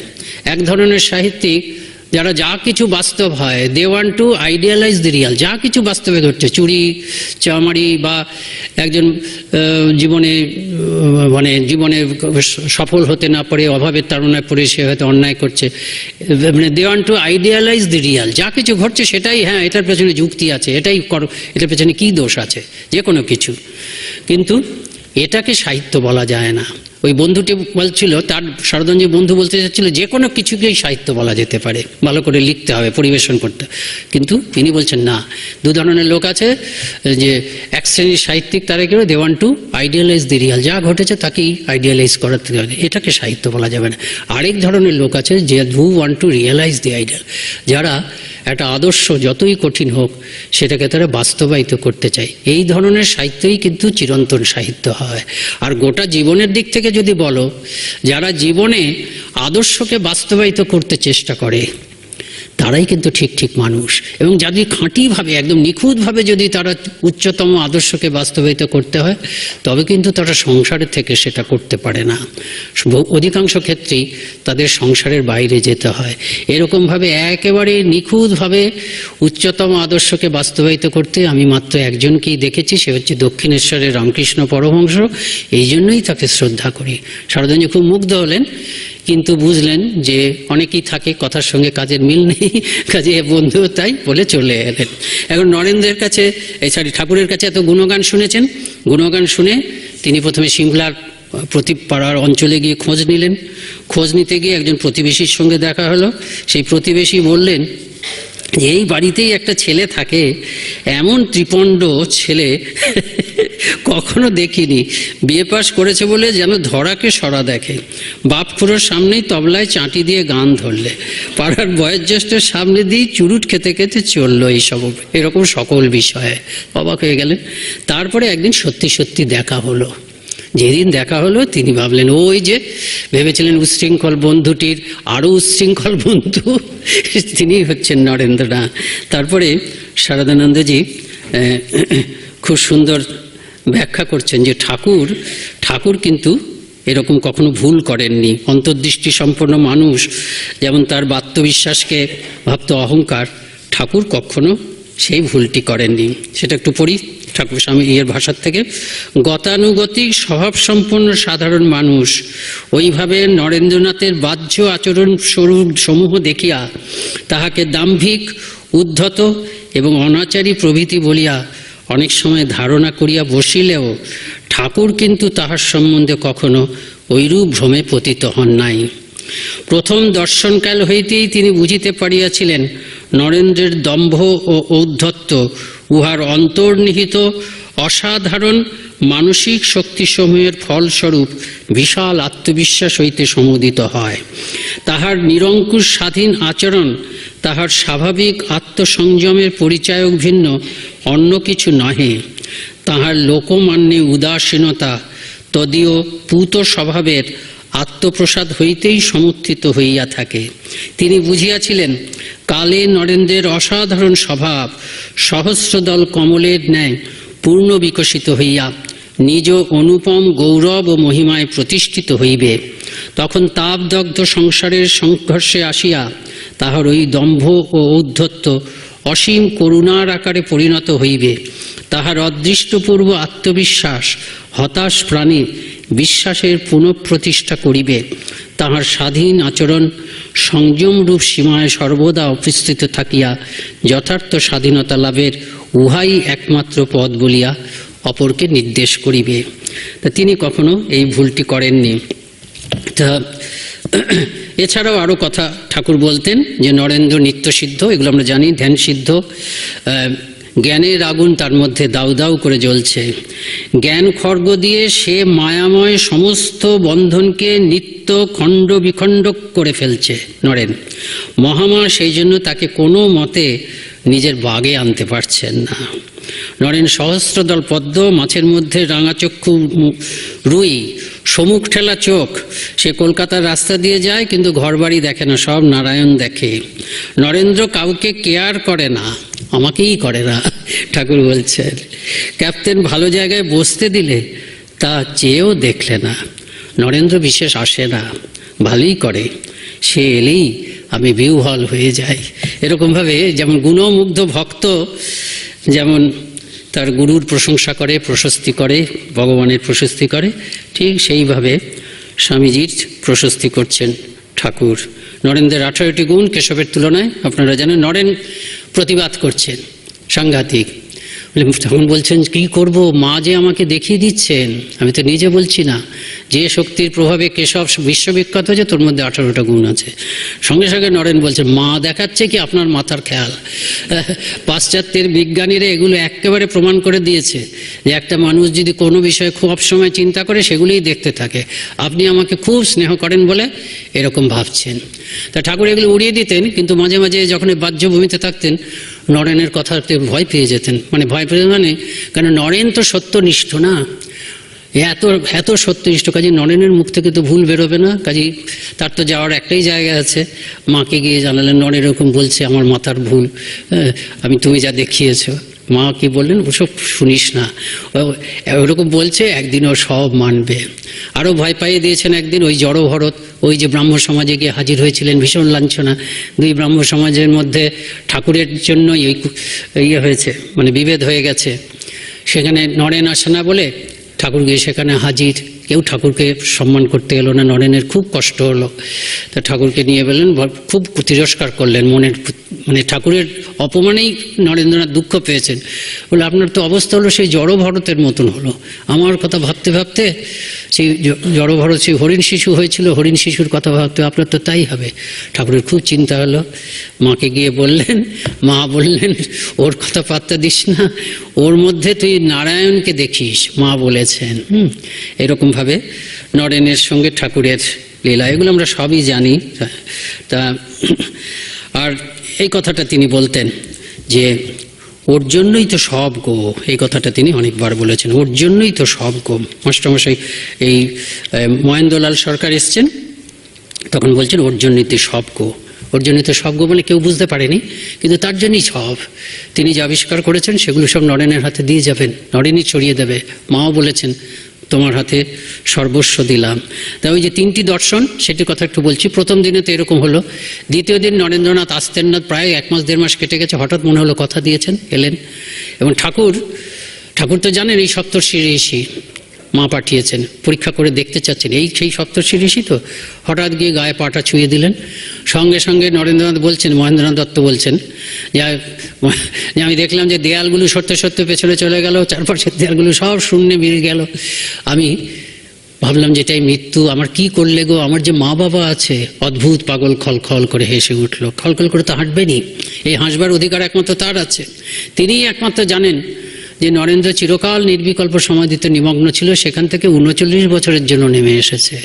সেই নরেন্দ্রনাথ যদি নির্বিকল্প সমাধিকে মৃত্যু ভাবে, তাহলে এর থেকে কৌতুককর ব্যাপার আর কি হতে পারে? কিন্তু সেই কৌতুককে বোঝার লোক একমাত্র শ্রীরামকৃষ্ণ। কাজে এরকম কৌতুকে খলখল করে হাসার অধিকারী শ্রীরামকৃষ্ণ। সেই জন্য খলখল করে হেসে উঠলেন, সঙ্গে সঙ্গে ছুঁয়ে দিলেন, তবে থাক, ক্রমে হবে। নরেন্দ্র, আমরা হলে কী করতাম, সঙ্গে সঙ্গে পায়ে পড়ে যেতাম। নরেন্দ্রনাথ তাকিয়ে তাকিয়ে ব্যাপারটা বুঝছেন, কি ব্যাপার হলো যে একবার ছুলেন সব কিছু প্রলয় হয়ে গেল, সব কিছু লয় হয়ে গেল, আবার ছুলেন সব কিছু হয়ে গেল। তো সাংঘাতিক শক্তিশালী। তাও কিন্তু মানছেন না, ভাবছেন যে এটা নিশ্চয়ই হিপনোটিজম হবে। তারপরে আবার আত্মশ্রদ্ধা আছে তো, বলে হিপনোটিজম তো দুর্বল মনের লোকেদের মধ্যে হয়। সবসময় তো আমি দেখেছি আমার মনের জোর খুব বেশি, সবাই বলে এবং আমিও অনুভব করি। তাহলে কি করে হলো? তিনি চুপ করে রইলেন, দেখতে হবে। তা সারদানজি বলছেন, এর পরের বার নরেন কোথায় কতদিন পরে ঠাকুরের কাছে এসেছিলেন সেটা আমরা বলতে পারছি না, কিন্তু বেশি দেরি করেননি। কারণ নরেনের স্বভাবই হচ্ছে যে কোনো জিনিসে যদি খটকা লাগে, কোনো জিনিসে যদি সুনির্দিষ্ট সিদ্ধান্তে উপস্থিত হতে না পারে, সেটা তারকে ধ্যান জ্ঞান হয়ে যাবে, সেটার সমাধান না করার পর্যন্ত তিনি অস্থির হতেন। কাজেই শ্রীরামকৃষ্ণ রূপী রহস্যটা এটি সমাধান করার জন্য তিনি নিশ্চয়ই এবার খুব তাড়াতাড়ি গিয়ে হাজির হয়েছিলেন। এবার তিনি খুব সতর্ক আছেন। কিন্তু ওই যে বললাম, ঠাকুর সবসময় নরেনকে ওই দাবার চাল অনেক আগে ভেবে রেখেছে। এবার তিনি বুঝে গেছেন যেন ঠাকুর যে সতর্ক আছে। এদিন আর কিচ্ছু করেননি, ওই রকম পাটা তুলে দেননি, মানে মাঝামাঝি কোনো স্টেজ রাখেননি। তিনি নিয়ে গিয়ে যদু মল্লিকের বাগানবাড়ি গেলেন। যদু মল্লিকের বাগানবাড়ি বৈঠকখানা খুলে দেওয়া হলো। কিছুক্ষণ বেরিয়ে ওই বৈঠকখানা ঘরে বসলেন। স্বামীজি ওখানে বসে আছেন, নরেন ঠাকুর একটু দূরে বসে আছেন। আর স্বামীজি খেয়াল রেখেছেন কিছু করে না যেন, তাকিয়ে আছেন খুব হাত পা বাড়িয়ে শুয়ে। কিন্তু ঠাকুর এবার কী করলেন, উঠলেন, উঠে আর মাঝখানের কিছু রাখলেন না, একদম একদম মানে তার হাতেই তো চাবিকাঠি। সেদিনকে ধীরে ধীরে তুলতে চেয়েছিলেন, কি কারণে ভগবান জানেন, তিনিই জানেন। আজকে আর ধীরে ধীরে তুললেন, একেবারে সেই নির্বিকল্প সৎস্তরে নিয়ে গেলেন। নরেনের আর কোনো ক্ষমতাও রইল না, জ্ঞানও রইল না। যখন বাহ্যভূমিতে আসলেন, দেখলেন যে বুকের মধ্যে হাত বুলাচ্ছেন। পরে ঠাকুর বলেছিলেন, আমি বুঝেছি সেই এসছে। নরেন হচ্ছে সাংঘাতিক মহাপুরুষ, এসব বলেছেন। এত বড় মহাপুরুষ, ও যেদিন নিজেকে চিনতে পারবে সেদিন আর শরীর রাখবেন। এবং এগুলো ঠাকুরের কথাগুলি কীরকম ফলেছে আপনারা তো জানেন। সেই 1902 খ্রিস্টাব্দে 4 জুলাই ওই বারান্দায়, ওই স্বামীজির বাড়ি ঘরের বারান্দার কাছে বাবুরাম মহারাজ যে যাতায়াত করছিলেন, শুনলেন যে আর যদি আরেকটি বিবেকানন্দ থাকতো তবে বুঝতে পারতো এই বিবেকানন্দ কি করে গেছে। কাজে একেবারে ঠাকুরের কথাগুলো ঠিক। তাই 3য় দিনের পরে কি হলো, নরেন্দ্রনাথ কি খুব নিশ্চিন্ত হয়ে গেলেন, ঠাকুরও কি নিশ্চিন্ত হয়ে গেলেন। এটা খুব মজার কথা। শারদানন্দজি বলছেন, নরেন্দ্রনাথ একদম নিশ্চিন্ত হলেন না। নরেন্দ্রনাথ কীভাবে চিন্তা করলেন এটা একটু পড়ছি, এটি ইন্টারেস্টিং। যে নরেন্দ্রনাথের মনে কিন্তু খুব চিন্তার বিষয় হলো একটা। 3টে ঘটনা ঘটে গেছে। তিনি বুঝেছেন, ঠাকুরকে খুব শ্রদ্ধা করতে শুরু করেছেন, ঠাকুরের অসাধারণ শক্তি সেগুলো বুঝেছেন। কিন্তু একটা বিষয় এখন হইতে শ্রীযুক্ত নরেন্দ্রের চিন্তার বিষয় হইল, তিনি বুঝিয়াছিলেন এরূপ শক্তিশালী মহাপুরুষের সংস্রবে আসিয়া মানব মন অর্ধ পরীক্ষা অথবা পরীক্ষা না করিয়াই তাহার সকল কথায় বিশ্বাস স্থাপন করিয়া বসে। উহা হইতে আপনাকে বাঁচাইতে হইবে। আমি যাতে মানে সচেতনভাবে চেষ্টা করছেন নরেন্দ্রনাথ, ঠাকুর যা বলবেন সেটাই যেন আমি মেনে না নিই। আমার এই বিপদটা কিন্তু এখন আছে, কারণ এখন আমার ধীরে ধীরে ঠাকুরের প্রতি খুব শ্রদ্ধা হয়েছে। সেজন্য পূর্বত 2 দিবসের ঘটনায় ঠাকুরের প্রতি তাহার মনে বিশেষ ভক্তি শ্রদ্ধার উদয় হইলেও তিনি এখন হইতে দৃঢ় সংকল্প করিয়াছিলেন যে বিশেষ পরীক্ষাপূর্বক স্বয়ং অনুভব বা প্রত্যক্ষ না করিয়া তাহার অদ্ভুত দর্শন সম্বন্ধীয় কোনো কথা কখনো গ্রহণ করিবেন না। ইহাতে তাহার অপ্রিয় ভাজন হইতে হয়, তাহা অস্বীকার। সেই জন্য দেখি সব সময় যা বলেন সেটাকেই যাচাই করে নিয়েছেন চিরকাল। তেজস্বী মন কোনরূপ নূতনত্ব গ্রহণকালে নিজ পূর্বমতের পরিবর্তন করিতে আপনার ভিতর একটা প্রবল বাধা অনুভব করিতে থাকে। নরেন্দ্রনাথেরও এখন ঠিক ঐরূপ অবস্থা উপস্থিত হইয়াছিল। তিনি ঠাকুরের অদ্ভুত শক্তির পরিচয় পাইয়াও তাহাকে সম্যক গ্রহণ করিতে পারিতেছিলেন না এবং আকৃষ্ট অনুভব করিয়াও তাহা হইতে দূরে দাঁড়াইতে চেষ্টা করিতেছিলেন। কাজী তার মধ্যে এই চিন্তা, আমি যেন আবার উনি যা বলছেন তাই মেনে নিয়ে না বসে, আমাকে সব যাচাই করে নিতে হবে, পরীক্ষা করে। আর ঠাকুরের কি দুশ্চিন্তা হলো? ঠাকুরের দুটি দুশ্চিন্তা ছিল, দুটি ভয়। একটি সামান্যই বলা যায় জাগতিক ক্ষেত্রে। তিনি নরেন্দ্রনাথকে লক্ষ্য করে দেখলেন, এটি সত্য হয়েছিল যে ওর শরীর, ওর নরেন্দ্রনাথের শরীরের সবটাই হচ্ছে সুলক্ষণযুক্ত, শুধু নিঃশ্বাসটা খুব জোরে জোরে পড়ে। নিঃশ্বাস জোরে জোরে পড়লে স্বল্পায়ু হয়, এটা ঠাকুরের একটা মনে হয়েছিল। আর দ্বিতীয় যেটি ভয় হয়েছিল যে নরেন সাংঘাতিক শক্তিশালী লোক। নরেন, না জানি নরেন একটা দল তৈরি করে বসে। নরেন যদি অনন্ত সম্প্রদায়পূর্ণ জগতে আরেকটি সম্প্রদায় সৃষ্টি করতে আমি আসিনি, স্বামীজি বলেছেন পরে, ঠাকুরের সম্বন্ধে ভাই বলছেন যে ঠাকুর এবার এসছেন আরেকটি সম্প্রদায় তৈরি করতে আসেনি, এবার সমস্ত সম্প্রদায়গুলো পরস্পরের সঙ্গে করমর্দন করবে। তা নরেন যদি একটা দল তৈরি করে ফেলে, নরেনের এত ক্ষমতা, তাহলে সেই দলটা পৃথিবীতে থাকবে। কিন্তু এটা এই যুগের অবতারের জীবনের লক্ষ্য নয়, নতুন কোনো ধর্মমত নয়। এটাই হচ্ছে ঠাকুরের চিন্তা ছিল। এবং সেই জন্য তিনি নরেনের আধ্যাত্মিক দৃষ্টিভঙ্গি, আধ্যাত্মিক সাধনাটা যাতে পরিপূর্ণ হয় সেটার চেষ্টা করেছিলেন। নরেন্দ্রের আধ্যাত্মিক চিন্তাতে সেই সময় দুটো জিনিস তিনি মানতেন না, দুটিরই খুব প্রয়োজন ছিল। একটা হচ্ছে তিনি অদ্বৈত তত্ত্ব মানতেন না, আরেকটা হচ্ছে তিনি মহামায়া বা মা কালীকে মানতেন না। এই দুটি জিনিস না মানলে তো আধ্যাত্মিক চিন্তা পরিপূর্ণ হবে না। নরেন্দ্রনাথ ব্রাহ্ম সমাজে দিতেন, ব্রাহ্ম সমাজের কি, ব্রাহ্ম সমাজ ওরা মানেন হচ্ছে ব্রহ্ম হচ্ছে সগুণ নিরাকার। সগুণ, ব্রহ্মের মধ্যে দয়া আছে, ক্ষমা আছে, সব কিছু আছে, নির্গুণ নিরাকার নয়। মূর্তি মানেন না আর নির্গুণ ভাবটা মানেন না। এটা কিন্তু অদ্বৈত জ্ঞান নয়। ওই যে হাজরার সঙ্গে কথা হচ্ছে না, ঠাকুর বলছেন সব ব্রহ্ম, সব ব্রহ্ম, হাজরাকে গিয়ে ঠাট্টা করছেন দুজনে মিলে যে এটাও কি হয়, ঘটিটা ব্রহ্ম, বাটিটা ব্রহ্ম, এটাই তো অদ্বৈত। এই অদ্বৈত তিনি মানতেন না। ঠাকুরের কৃপাতে তিনি অদ্বৈত মানলেন, দেখিয়ে দিলেন ঠাকুর, সেগুলো বুকে স্পর্শ করলেন, এগুলো আপনারা জানেন। অদ্বৈত তত্ত্বটাকে বুঝিয়ে দিলেন, তারপর তিনি অদ্বৈত তত্ত্ব অনুভবও করেছেন। আর এটাকে মাকে মানতেন না, মাকে না মানলে গোটা সত্যটাকে নেওয়া যায় না। তারপর মাকে মানলেন। মা সংসারে এমন পরিস্থিতি সৃষ্টি করলেন, দারিদ্র, বাবা মারা গেল, তখন ঠাকুর একদিন বললেন, এগুলো সবই আমরা জানি, আজকে যা মন্দিরে, এই শনি বা মঙ্গলবার একটা কি ছিল, যে মা আজকে তোর কথা শুনবে, যা চাইবে তাই পাবো। বলে হ্যাঁ, গিয়ে সত্যি সত্যি দেখলেন একবারে মা জীবন্ত, মনে হলেন যেন এক্ষুনি দর্শন পাবেন। সত্যি সত্যি দেখলেন মা জীবন্ত। মায়ের কাছে চাইতে গেছিলেন চাকরি, কিন্তু সংস্কার এমন, জ্ঞান দাও, ভক্তি দাও, বিবেক দাও, বৈরাগ্য দাও, তোমার বাবার দর্শন যাতে চিরকাল পেতে পারি সেরকম করে দাও। এই পেয়ে মনটা খুব শান্ত হয়ে গেল। ঠাকুর বাইরে দাঁড়িয়ে অপেক্ষা করছেন। প্রার্থনা করেছিস? হ্যাঁ করেছি। চাকরিটা চেয়েছিস? না তো। যেন ঠাকুর কতটা চাচ্ছেন। যদি চাকরি চাইতেন, ঠাকুরই সব থেকে বেশি মর্মাহত হতেন যে তার নরেন অনেকটা যতটা ভেবেছিলেন ততটা নয়। নির্বিকল্প সমাধিতে থাকতে চাচ্ছেন, তাকে বলছেন নির্বিকল্প সমাধিতে ছোট বুদ্ধি। নরেনকে দিয়ে তিনি কি কাজ করতে চেয়েছিলেন? নিজের সুখ নয়। কাজেই বলে চাকরিটা চেয়েছিস? বলে চাকরিটা চাই, যা আবার গেলেন, আবার ভুলে গেলেন, আবার ফিরে এলেন, চেয়েছিস? না চাইনি। কি রে তুই, এটা নিজেকে সামলে সামান্য চাকরিটা চাইতে পারছিস না? আবার গেলেন তৃতীয়বার, এবার মনে আছে কিন্তু এবার বললেন লজ্জা হলো। ঠাকুর যে উদাহরণ দেন যে রাজার কাছে চাল তোমরা চাইতে নেই, তাই তো এবার সচেতনভাবে, চাকরির কথা মনে ছিল, দারিদ্রের কথা মনে ছিল, সচেতনভাবে চাইলেন জ্ঞান দাও, ভক্তি দাও, বিবেক দাও, বৈরাগ্য দাও, তোমার অবাধ দর্শন যাতে নিত্য পেতে পারি সেরকম করে দাও। ঠাকুর বলেছিলেন যা চাইবি তাই পাবি। সেজন্য মা চিরকালের জন্য তাকে এই সব গুণাবলিতে ভূষিত করে দিয়েছিলেন। তবে যখন ফিরে এলেন, ঠিক আছে তোর সংসার সুখ অদৃষ্টে নেই, তোদের মোটা ভাত কাপড়ের অভাব হবে, এটা তো আগেই বলতে পারতেন।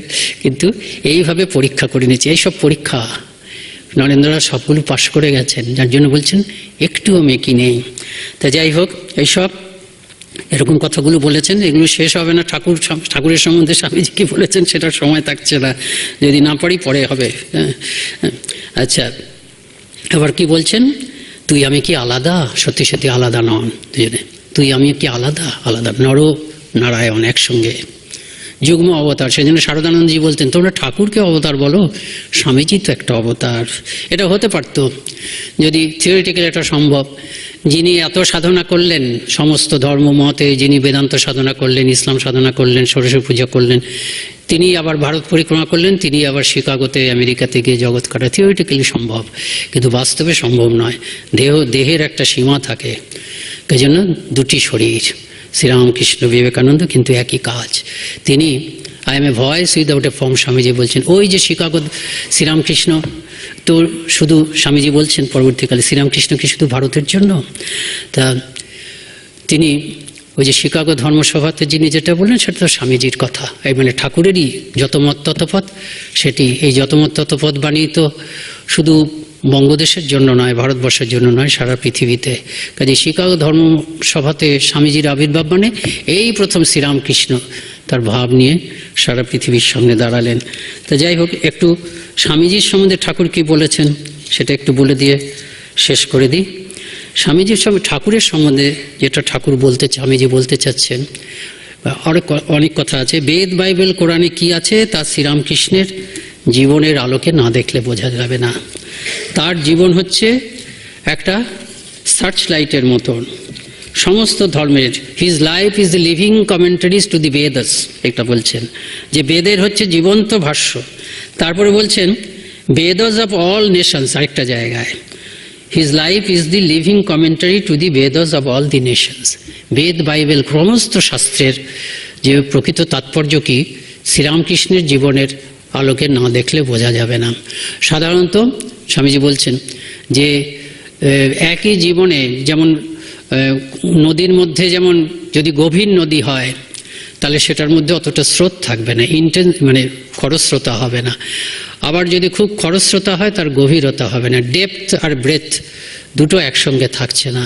কিন্তু প্রকৃতির এই নিয়মকে একদম এর ব্যতিক্রম হিসাবে শ্রীরামকৃষ্ণ জীবনে একই সঙ্গে আকাশের মতন উদারতা আর সমুদ্রের মতন গভীরতা। আকাশের মতন উদারতা মানে হচ্ছে সবাইকে গ্রহণ করছেন, আর সমুদ্রের মতন গভীরতা মানে হচ্ছে কি একেবারে চরিত্র, পবিত্রতা, বেদান্তের অধিকারী হওয়ার জন্য যে গুণাবলীগুলোর দরকার সেগুলো সম্বন্ধে একদম আনকম্প্রোমাইজিং।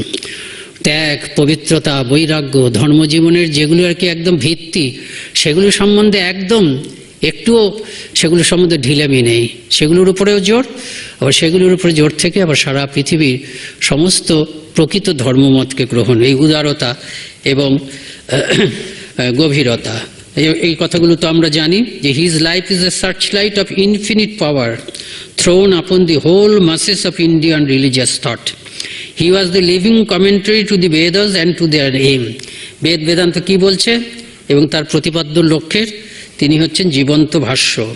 তিনি এক জীবনে he had lived in one life the whole cycle of the national religious existence in India. তিনি এক জীবনেই ভারতের জাতীয় ধর্মচেতনার সমগ্র কল্পটি অতিবাহিত করেছেন। স্বামীজি একটা কথা বলছেন যে আমাদের ধর্ম মানে হচ্ছে বেদ। বেদ মানেও কোনো গ্রন্থ নয়, একটা অনন্ত ধর্মীয় চিন্তার একটা মানে সম্মিলিত সমষ্টি। যুগ যুগ ধরে সাধকরা সাধন ভজন করে তারপরে সিদ্ধ হওয়ার পরে যে আধ্যাত্মিক উপলব্ধিগুলি লাভ করেছেন সেগুলোর সম্মিলিত যেন একটা ব্যাংক। আজকাল ইন্টারনেট দেখলে আমরা বুঝতে পারি স্পিরিচুয়াল আধ্যাত্মিক জ্ঞানের একটা সমাহার হচ্ছে বেদ। এখন যুগ যুগ ধরে আচার্যরা এসেছেন। স্বামীজি বলছেন যে এই বেদের মধ্যে দ্বৈত, অদ্বৈত, বিশিষ্টাদ্বৈত সব আছে, জ্ঞান আছে, ভক্তি আছে, সব কিছু আছে। কিন্তু বিভিন্ন আচার্যরা তারা কি করেছেন, তারা যে মতবাদের পন্থী, যে মতবাদটি তারা প্রচার করেছেন সেইটুকুই গ্রহণ করেছেন। এবং কোনো কোনো ক্ষেত্রে তারা তাদের মতের অনুকূল নয়, স্পষ্টভাবে অন্য মতটি বলছে, সেটিকে তাদের মতে টেনে আনার জন্য তারা টেক্সট টর্চারিং করেছেন। এটা স্বামীজি বলছেন, টেনে টুনে নিজেদের মতে হয়েছে। সবাই এক পেশে তিনি বলছেন। এটা একমাত্র এই যে বেদের মতবাদগুলোকে আপাত দৃষ্টিতে পরস্পর বিরোধী হলো তা নয়।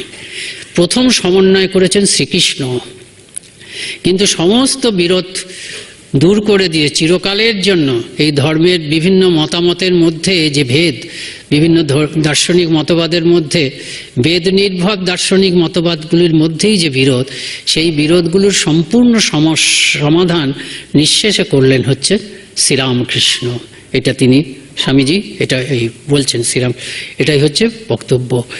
আর এই বেদটাকে তিনি ওই যে শ্রীরামকৃষ্ণের জীবনেই তিনি দেখলেন যে এই বেদান্ত বা উপনিষদের তত্ত্বগুলি এটা শুধুমাত্র সর্বত্যাগীদের জন্য নয়, এটিকে আচরণ করতে গেলে সংসারের বাইরে যেতে হবে তা নয়, জীবনের সব ক্ষেত্রে সর্বার্থ সাধক, জীবনের সব ক্ষেত্রে যে কোনো জায়গায় দাঁড়িয়ে মানুষ এই বেদান্তকে ব্যবহার করতে পারে। স্বামীজি নিবেদিতার কাছে বলছেন, এবং এটা ঠিক, যে তিনি আমাকে এনেছিলেন তার জীবনের ভাষ্যকার হিসাবে। দেশটাকে উপনিষদের স্রোতে ভাসিয়ে দিতে পারলেই কিন্তু দেশটার উন্নতি হবে। তুমি বলবে যে এখানে শ্রীরামকৃষ্ণের ভূমিকাটা কি? What is the role of Sri Ramakrishna in the scheme of mind, you may ask this. নিবেদিতাকে স্বামীজি বলছেন যে উপনিষদ দিয়ে প্লাবিত করব, তাহলেই দেশটা জেগে উঠবে। কেন দেশটাকে ভেতর থেকে ভারতীয় ধারায় বড় হতে হবে। I want to combine the strong points of that India, first India, with the strong points of the present. অতীত ভারতের যে শক্তিশালী দিকগুলি, সেগুলোর সঙ্গে আমি বর্তমান ভারতের বা বর্তমান জগতের শক্তিশালী দিকগুলোকে সম্মিলিত করতে চাই। এবং এই সম্মেলনটা হবে কীভাবে? খুব স্বাভাবিক নিয়মে হবে। The country will grow naturally from within. এই দেশটা ভেতর থেকে ধীরে ধীরে ধীরে ধীরে বড় হয়ে উঠবে। এটা আমি কিভাবে সংসাধিত করব? উপনিষদকে ছড়িয়ে দেব। তারপরে নিজেই বলছেন, উপনিষদকে ছড়িয়ে দিলেই যদি হয়, তবে শ্রীরামকৃষ্ণকে নিয়ে আমি এত মাথা কামাই কেন? He is the method, he is that wonderful unconscious method. তিনি হচ্ছেন পদ্ধতি। শ্রীরামকৃষ্ণের জীবনটা হচ্ছে পদ্ধতি, কিভাবে আমি আমাদের প্রত্যেকের জীবনে উপনিষদকে, সেই সনাতন চিরন্তন উপনিষদকে কিভাবে আমি প্রতিদিনের জীবনে ব্যবহার করব। গৃহীরাও করবে, সাধুরাও করবে। ওখানেই বলছেন আমাদের উপনিষদে এতদিন পর্যন্ত এভরিথিং ইজ ফর দি রেক্লুজ। সব যারা সংসার ত্যাগ করে গেছে, নির্জনে চলে গেছে, সব কিছু হচ্ছে তাদের জন্য। Nothing for the householders, এই গৃহীদের জন্য কিচ্ছু নেই। These are the persons, these are the people I want to help. আমি এই গৃহীদেরকে সাহায্য করতে চাই। অবতার এসছেন, শ্রীরামকৃষ্ণ এসছেন, তিনি তো গোটা মানব সমাজের জন্য এসছেন। এই মানব সমাজের অতি সামান্য সংখ্যক মানুষ সন্ন্যাসী থাকবে, মেজরিটি গরিষ্ঠ সংখ্যক লোক কখনোই সন্ন্যাসী হবে না। একবার বৌদ্ধ যুগে চেষ্টা করা হয়েছিল, তাতে ওই বৌদ্ধ ধর্মটারই সামগ্রিকভাবে অবনতি হয়েছিল, তাতে কাজেই সেটা হবে না। কিন্তু বেদান্ত সকলের জন্য, এবং সকলের মধ্যে গৃহীরা সবসময় মেজরিটি। কাজে অবতারকে বলা যায় প্রধানত তিনি সন্ন্যাসীদের জন্য বটেই, কিন্তু গৃহীদের জন্য, তাদের জন্য বেদান্ত থাকবে না। সেজন্য স্বামীজির এই প্র্যাকটিক্যাল বেদান্ত, সেটাই তিনি বলছেন না, যেটা শ্রীরামকৃষ্ণের জীবনটা দেখেছিলেন বলেই তিনি বলেছিলেন। তিনি দেখেছেন তো, শুনেছেন, দেখেছেন যে শ্রীরামকৃষ্ণ গঙ্গার ধারে বসে আছেন, এটা তিনি শুনেছেন। গঙ্গার মাঝখান দিয়ে দুজন চলে যাচ্ছে, দুজন মাঝি তর্ক করছে। বড় মাঝিটি ছোট মাঝির পিঠে আঘাত করলো, সেই ছোট মাঝিটি একদম কেঁদে উঠলো, এত আঘাত লেগেছে। তীরে বসে শ্রীরামকৃষ্ণ কেঁদে উঠলেন, হৃদয় গিয়ে দেখলো সত্যি সত্যি তার পিঠে দাগ পড়ে গেছে। এই হচ্ছে অদ্বৈত, এই হচ্ছে ব্যবহারিক অদ্বৈত। শ্রীরামকৃষ্ণ দক্ষিণেশ্বরে খুব সুন্দর সবুজ প্রান্তরের দিকে তাকিয়ে আছেন, মুগ্ধ হয়ে আছেন, এক হয়ে গেছেন। একজন লোক হেঁটে গেল, মনে হলো যেন বুকের উপর দিয়ে হেঁটে গেল, কোঁকিয়ে উঠলেন ব্যথায়। এ হচ্ছে অদ্বৈত ব্যবহারিক বেদান্ত। তবে নিজেরাও বুঝেছেন। শেষ অবস্থায় বলছেন, আপনি কিছু খান, মাকে বলুন না একটু, মা তো সব কথা শুনে, একটু বলুন না কেন যাতে কিছু খেতে পারেন। বলে, আমি তো কখনো নিজের শরীরটার জন্য বলিনি। নরেন্দ্রনাথ এদের মাথায় খুব বুদ্ধি, বলে আমাদের দিকে তাকিয়ে বলুন, আমরা কষ্ট পাচ্ছি। তখন ওরা বললে, বিশেষ করে নরেন বললে ইয়ে করতে পারেন না। তিনি গেলেন, ফিরে এসে কি বললেন, তোর কথায় মাকে বললাম, মা যা বললেন শুনে লজ্জায় বাঁচিনি। কি মহৎ লজ্জা বলতে হবে। হ্যাঁ, কি বললেন মা? তোদেরকে দেখিয়ে বললেন, এই যে এত মুখে খাচ্ছিস, আবার এই মুখটাতে খাবার ইচ্ছা হয় তোর। এই অদ্বৈত দেখেছেন, ব্যবহারিক অদ্বৈত দেখেছেন, এই ব্যবহারিক অদ্বৈত। রামকৃষ্ণ, সারদা দেবী, বিবেকানন্দের জীবনের বাণী, এই অবতারের বাণী কি? এই অবতারের বাণী যদি এক কথায় বলতেন, ব্যবহারিক। প্রতিদিন বেদান্তকে চর্চা করা, এটি শ্রীরামকৃষ্ণ জীবনে বিবেকানন্দ আবিষ্কার করেছেন। এটির উপর ভিত্তি করেই প্রত্যেকটা কাজ পুজো হয়ে যাচ্ছে। কাজ তো করতে হবে, প্রত্যেকটা কাজ, প্রত্যেকটা ইন্টারাকশন, যা কিছু। সবার শ্রীরামকৃষ্ণ নরেন্দ্রনাথের গান শুনতে ভালোবাসতেন, শেষকালে এই গানটা না শুনে যো কুছ হ্যায় সো তু হি হ্যায়, এই বহুরূপের সম্মুখে তোমার ছাড়ি কথা, এটি ব্যবহারিক বেদান্তের বাণী। যে সব কিছু স্বামীজি পরবর্তীকালে এই বাণী প্রচার করছেন। তো তুমি কখনো ভগবান ছাড়া আর কিছু দেখোনি, বিদেশে বলছেন গড ইন এভরি বিইং। যে ত্যাগ না করলে ধর্ম হবে না, তো ঠিক কথা, উপনিষদের ঋষিরা বলেছেন, ঋষিদের কথা মিথ্যা হবে না। কিন্তু ত্যাগ মানে কি এই যে তুমি বনে জঙ্গলে চলে যাবে বা আত্মীয় স্বজনদেরকে বাড়িঘর থেকে বের করে দেবে, তা না। ত্যাগ মানে হচ্ছে তোমার ওই প্রচলিত দৃষ্টিভঙ্গিটাকে ত্যাগ করো। এতদিন তুমি জগৎকে জগৎ দেখেছো, মানুষকে মানুষ দেখেছো, এই টেবিলটাকে টেবিল দেখেছো। এখন প্রথমে মানুষ ভগবানকে দেখো, তারপর মানুষ দেখো। প্রথমে টেবিল ভগবানকে দেখো, তারপর টেবিলটাকে দেখো। ডিফাই দিস ওয়ার্ল্ড, জগৎকে দিব্যায়িত করো। যো কুছ হ্যায় সো তু হি হ্যায়, এইটা শেখালেন। স্বামীজি নির্বিকল্প সমাধিতে মগ্ন থাকতে গেছিলেন। ঠাকুর বললেন, এত হীন বুদ্ধি, ওর থেকেও উঁচু অবস্থা আছে। এই যো কুছ হ্যায় সো তু হি হ্যায়, এটা হচ্ছে জ্ঞানের পরে বিজ্ঞান। জ্ঞান মানে আমি ব্রহ্ম জানলাম, আর বিজ্ঞান মানে হচ্ছে কি সর্বভূতে ব্রহ্ম, ব্রহ্ম সত্য, জগৎ সত্য। শ্রীরামকৃষ্ণ স্বামীজি বললেন, নিবেদিতা জিজ্ঞেস করেছিল এটা কি সত্যি যে শঙ্করাচার্য বলেছেন এক সত্য আর বহু মিথ্যা, আর বুদ্ধদেব বলেছেন বহু সত্য এক মিথ্যা। বুদ্ধদেব এক বলে কিছুকে নির্দিষ্ট করেননি, সেই জন্য এক মিথ্যা। আর বহু বলে কিছু সত্য, মানে কোনো সত্য যদি থাকে আপেক্ষিক, সেটা হচ্ছে প্রবাহকারে নিত্যের আভাস, সেটাই হচ্ছে সত্য। সেই জন্য নিবেদিতা বলছেন যে শঙ্করাচার্যকে এই বলেছেন যে এক সত্য বহু মিথ্যা, আর বুদ্ধদেবকে এই বলেছেন বহু সত্য এক মিথ্যা। বলছেন হ্যাঁ, এর সঙ্গে স্বামীজি বলেন হ্যাঁ, এর সঙ্গে শ্রীরামকৃষ্ণ এবং আমি যোগ করেছি একও সত্য বহুও সত্য। শুধু দুই অবস্থার থেকে দেখতে হবে, বিভিন্ন অবস্থার থেকে। অর্থাৎ নির্বিকল্প সমাধিতে যদি থাকো এক সত্য, কিন্তু এখানে যখন তুমি নেমে আসবে এই জগতেই বেশি থাকি, বেশিরভাগ লোক এই জগতেই আছে, কাজেই তাকে এই বহুকে সত্য দেখতে হবে। বহুকে সত্য মানে কি, বহুকে ওই এক সত্য দেখতে হবে। এখন আমার কাছে এটা সাধন।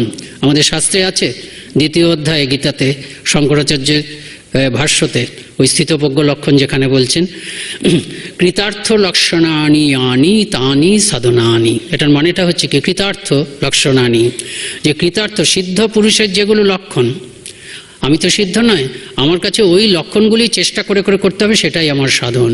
কাজে কৃতার্থ পুরুষ শ্রীরামকৃষ্ণ, বিবেকানন্দ, এদের সিদ্ধ লক্ষণ উপনিষদের ঋষিদের উপলব্ধি কি, যে সর্বভূতে এক ভগবান, যো কুছ হ্যায় সো তু হি হ্যায়।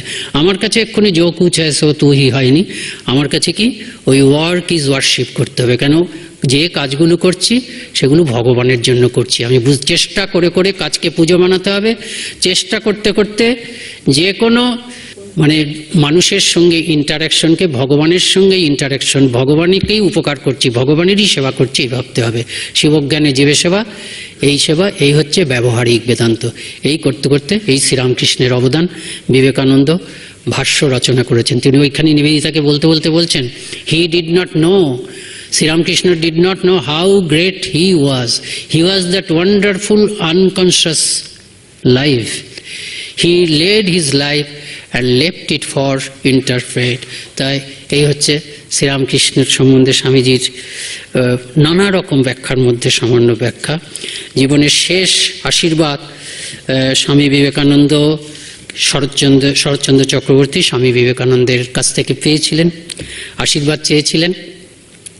তার স্বামীজি আশীর্বাদ করেছিলেন যে আমার আশীর্বাদে তোর যদি কিছু উপকার হয়, তবে এই আশীর্বাদ করছি যে ভগবান শ্রীরামকৃষ্ণ তোকে কৃপা করুন। এর থেকে বড় আশীর্বাদ আর কিছু আমি জানি না। নিচে এসে মহাপুরুষ মহারাজজিকে বলেছিলেন, মহাপুরুষ মহারাজ, তোর তো বাঙাল সব হয়ে গেল, কালে সব বুঝতে পারবি। তা যাই হোক, স্বামীজির কাছে প্রার্থনা করি যে তিনি যেন আমাদেরও আশীর্বাদ করেন, যে শ্রীরামকৃষ্ণ যেন আমাদের কৃপা করেন, তিনিও যেন কৃপা করেন, মাও যেন কৃপা করেন। ধন্যবাদ, নমস্কার। ঠাকুরমা স্বামীজিকে প্রণাম।